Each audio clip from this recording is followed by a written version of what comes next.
Welcome back to my channel.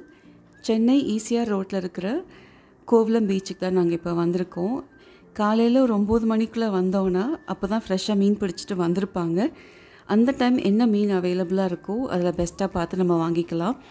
இதே மாதிரி சாயங்காலம் ஒரு 3:30 மணிக்கு மேலே போனாலுமே மீன் பிடிச்சிட்டு வருவாங்க. ஸோ அந்த டைம் தான் ப்ரான்ஸ், ஷீலா மீன்லாம் கிடைக்கும்னு சொல்லியிருக்காங்க.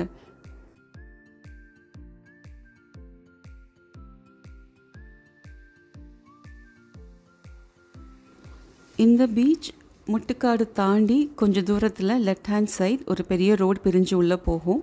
இது டுவர்ட்ஸ் மகாபலிபுரம் போகிற வழியில் இருக்குது. கண்டிப்பாக சென்னை இருக்கிறவங்க முக்கால்வாசி பேருக்கு இந்த பீச் நல்லா தெரிஞ்சிருக்கும்.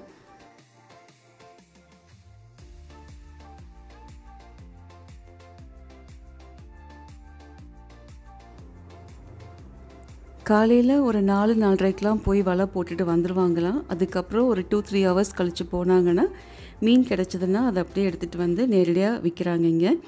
அப்படி மீன் பிடிச்சிட்டு வந்தவங்க அந்த வலையில் இருக்கிற மீனை ரொம்ப பொறுமையாக பார்த்து எடுக்கிறாங்க. எல்லா மீனையும் எடுத்து கலெக்டிவாக ஒரு பாஸ்கெட்டில் போட்டு வச்சுக்கிறாங்க.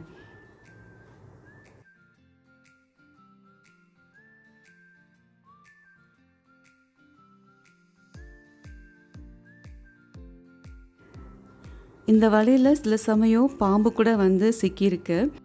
ஸோ இவ்வளோ ஹார்ட் ஒர்க் அப்புறம் தான் நமக்கு மீன் மார்க்கெட்டுக்கு வருது.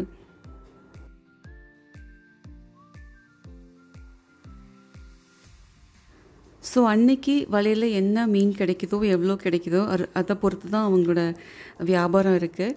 ஒரு சிலருக்கு நிறையா மீன் கிடைக்குது, ஒரு சிலருக்கு எதுவுமே கிடைக்காம ரொம்ப கம்மியாக கூட கிடைக்கும் அவங்களுக்கு. இவங்கக்கிட்ட சின்ன சுறா வச்சுருந்தாங்க, செந்நெகரை மீன் இருந்தது. அது போக இன்னும் வேறு சில டைப்ஸ் ஆஃப் ஃபிஷ் எல்லாமே வச்சுருந்தாங்க.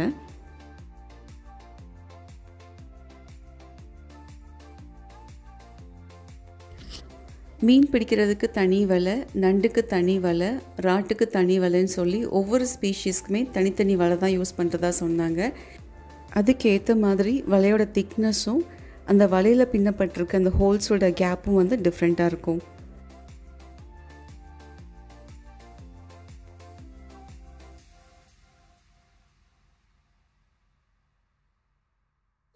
நாங்கள் அன்றைக்கி செந்நெகரை மீன் வாங்கியிருந்தோம், குழம்புக்கும் ஃப்ரைக்கும் சேர்த்து. இந்தளவு மீன் 9 மீன் வந்து ₹400. இங்கே யாருமே வந்து கிலோ கணக்கில் நிறுத்து கொடுக்கறது கிடையாது, எல்லாமே வந்து கூறு கணக்கு தான். நண்டுமே நல்லா ஃப்ரெஷ்ஷாக இருந்தது, சைஸ் ஓரளவுக்கு கொஞ்சம் பெருசாக தான் இருந்தது. ஸோ ஒரு ₹200 நண்டுமே நாங்கள் வாங்கிட்டு வந்தோம்.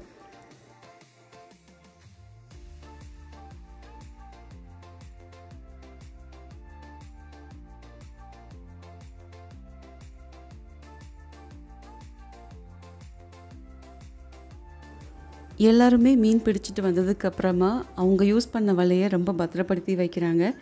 ஏன்னா அடுத்த நாள் தொழிலுக்கு வேணும் இல்லையா, அதுக்காக ரொம்ப கேர் எடுத்து பார்த்துக்கிறாங்க.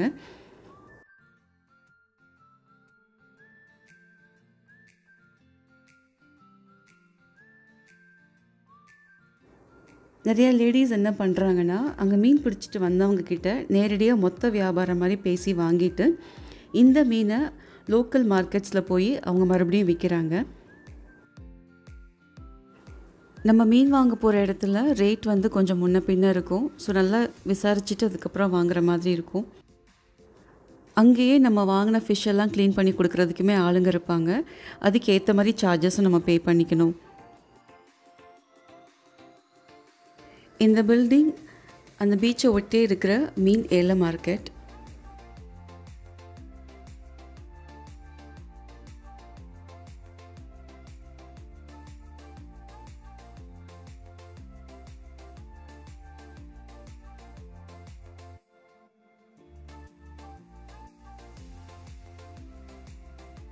நாங்கள் இவங்கக்கிட்ட தான் ஃபிஷ்ஷை க்ளீன் பண்ணி வாங்கிட்டு வந்தோம்.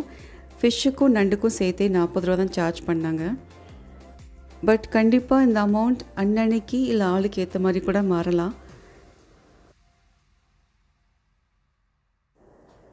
ஸோ இவங்க நமக்கு பேசிக் க்ளீன் எல்லாமே பண்ணி கொடுத்துருவாங்க. அதுபோக நம்ம வீட்டில் வந்து நல்லா மஞ்சத்தூள், கல்லுப்பு போட்டு வாஷ் பண்ணி எடுத்துக்கணும்.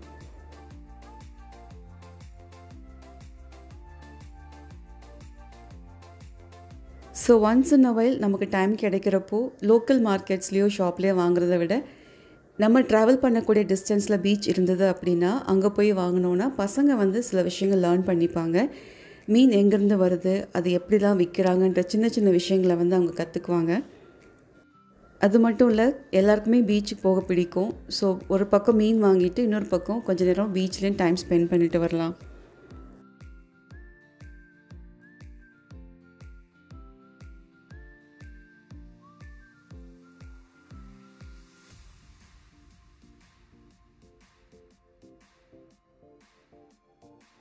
அந்த பீச் கிட்டேயே ஒரு கோவில் இருந்தது. இது வந்து மச்ச அவதாரத்தை மெயினாக வச்சுட்டு சுற்றியும் பெருமாளோட 9 அவதாரத்தையும் வந்து சிலையாக வச்சுருந்தாங்க மேலே.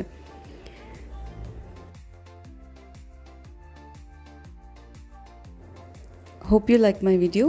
Thank you. Happy day.